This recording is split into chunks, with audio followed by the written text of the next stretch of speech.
Good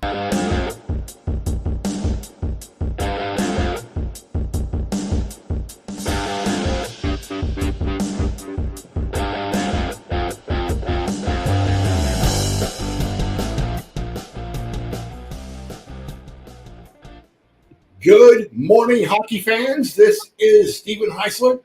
Today we have Steve Howard, Eric Ballard. You are watching the Junior Hockey Morning Show. We are on the World Sports Broadcasting Network, WSBN.TV, Facebook, X, YouTube, wherever else you are this morning. Hope that you enjoyed the great game last night. Eric, Steve, what can I say? Maryland really went after Lone Star to no prevail. Outshot the Brahmas 42-27, but still lost 4-2. Steve? It was a good game. Came down to some power play opportunities that I think Lone Star took advantage of, and hats off to Dan Wildfong. He's got another ring on his finger. Eric, not surprised by that at all. Earlier in the week and last week, you were kind of all in on Lone Star. I wasn't a big believer, but once again, you outpicked me again. Eric? Yeah, great game. Like Howie said, they showed up tonight, and more importantly, I think the one thing like we talked about earlier in last week's show is, Danny Wildfong is he's a veteran coach. He's kind of like the coach we have on tonight, Steve Howard. Like it comes down to a little bit of coaching, and I'm excited for Dan. Congratulations, but great game nonetheless. It was interesting. Dan's been with that team now between the Central Hockey League days and now in the North American Hockey League, 17 years. This was his third championship. One was in the CHL, President's Cup. I think it was 2019 they won the Robertson Cup, and then back again this year. It's interesting to see a guy be with one program so long. And Steve, what's it take for a coach to stick with one place for such a long time? Well, I'm learning from Dan. I've been here for 7 years. I'm entering my 8th season here in Austin, and he's had some opportunities. I definitely know he's had some teams reach out at higher levels, and he loves it down there in Dallas-Fort Worth area. Frank Trezera takes care of him pretty well, and Dan's got it figured out, man. He's set up shop down there. He keeps bringing winning teams into that area, and it's one of those situations in junior hockey. Sometimes the grass isn't always greener on the other side, and as you go up, it becomes a different animal. So he's got it figured out at this level, and that's why he's got another championship.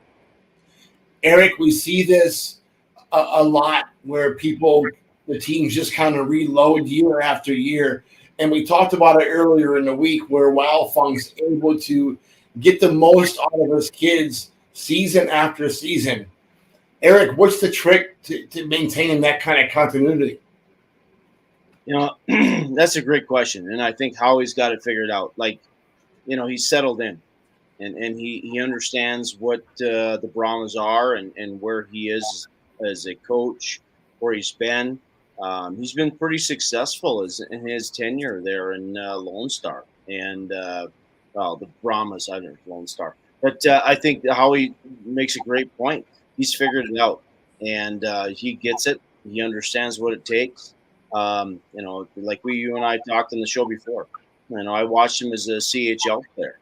And he was a pretty good, really good hockey player. But I think figuring out what it takes, how it has to be in those areas, and that's a pretty good market down there. I mean, that's a really good market down there.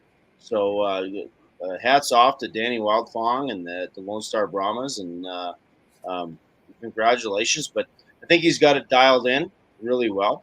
He understands what it takes to be a championship team, and he's got a formula that's working down there.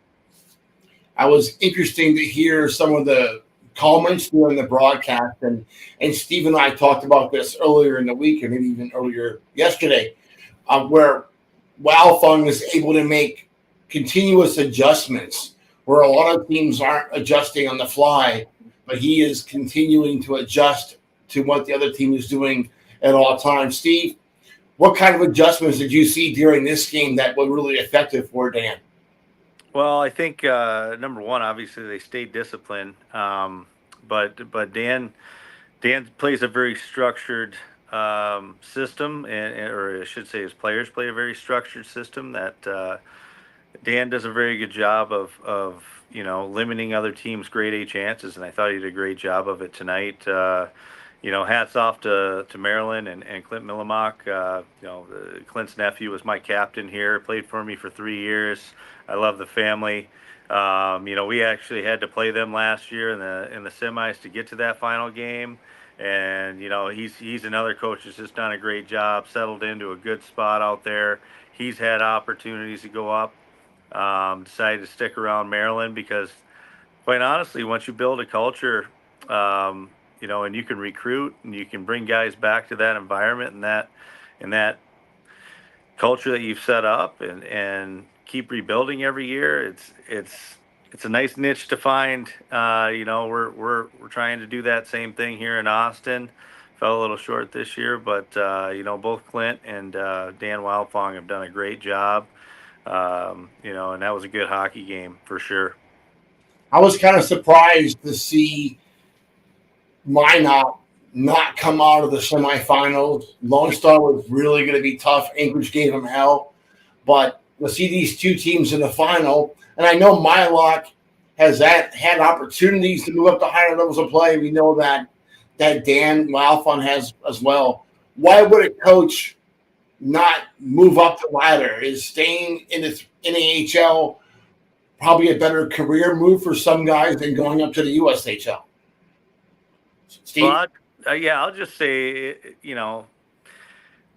stability piece, knowing what you have, what you got to work with, and once again, when you find that little niche that it is the recruiting piece, and you keep attracting players back there and keep a winning environment going. Sometimes the grass isn't always greener on the other side. You know what I mean? And look, most of the guys that have been tenured for a long time in our league have had opportunities. I've had calls too. It's just, you get treated right by some owners in our league. The league does a great job in promoting their coaches, but at the same time, I don't want to say we're comfortable here, but I just think the longevity of our coaching careers, too many guys that are that get maybe a year or two and they're done. And I look back 10 years ago. I remember telling my former boss that I just want to be coaching 10 years from now. And this is all I know. I know hockey and been around for a while. And to see a guy like Dan Wildfong coaching the same spot for 17 years, he goes to the rink every day. Not a lot of people can say that you get to do that every day. And growing up with a dad that was a roofer, still roofs to this day. He's 67 years old. It's a scenario that he kind of showed me what hard work was all about. And you know what, if I get to drive to a rink every day and enjoy what I'm doing and coaching the sport I love, Dan Wildfong's got it set up, and I think we all want to be a Dan Wildfong, going forward. So he's setting the bar high for the rest of us young coaches, I guess I'm not a young coach anymore, but for the young coaches that are in our league, and there's certainly a career that you can make here in the NAHL, and truly is a league of opportunity. But at the same time, sometimes that opportunity is all you need, and you just stick around here for a while. Eric, a lot of kids on this team for the Brahmas have an opportunity to come back. They don't have a lot of AHL players. Do kids come back and try to do this again, or do they go ahead and go on to school or other opportunities? What do you think? Steve Howard made a really good point. Establishing a culture is a huge part of the North American Hockey League. And Howie and I go way back, right? I was in Fresno and he was pumping me guys left, right, and center when he was with Fit Hockey and MAP Hockey in Minnesota. And it's actually a real honor, Howie, to be on the call with you. It's really cool. We haven't had a chance to catch up in a long time, buddy. So, to Howie's point, Wildfang has established something kind of like Steve has in Austin, where kids come back because they really feel the player development really makes a lot of sense for them. And I think when you have that type of atmosphere and you have that type of culture, these players aren't looking over the fence. They enjoy being a part of a community. They enjoy being a part of a trajectory, and more importantly, they really enjoy playing for coaches like Dan Wildfang and, quite honestly, guys like Steve Howard. They enjoy being part of that process, and they believe and they buy in, which I believe is huge. You buy in, you get an opportunity. You buy in, you get options, and those things are really rare in our game. You find that everybody's shopping for a bigger and better deal over the fence, and the Brahmas got a really good spot down there, and there's very few organizations within the North American Hockey League that provide that opportunity. And Lone Star does a good job with the Brahmas. And there's, like I said, there's a handful of teams. And again, I'm going to stroke Coach Howard for a minute, but he's got the same thing in Austin.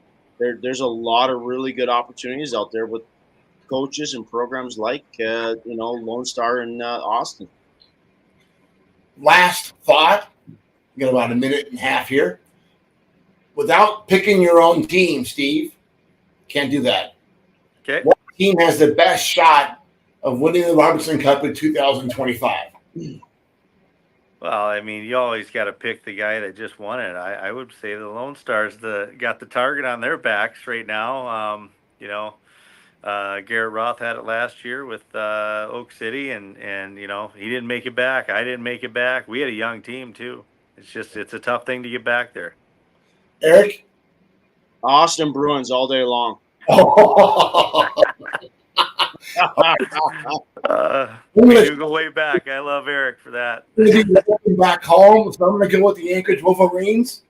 They let me down in the semis. That's all right. They beat Lone Star, got them and won the final. But I'm going to stay with the Wolverines. We're going to come back to this next year unless Howard wins the final. I'm sure the last thing he's going to want to do is jump on the show immediately after next year. But let's not jinx that. Folks, until Wednesday morning, hope that you enjoy your morning coffee and have a great day in hockey.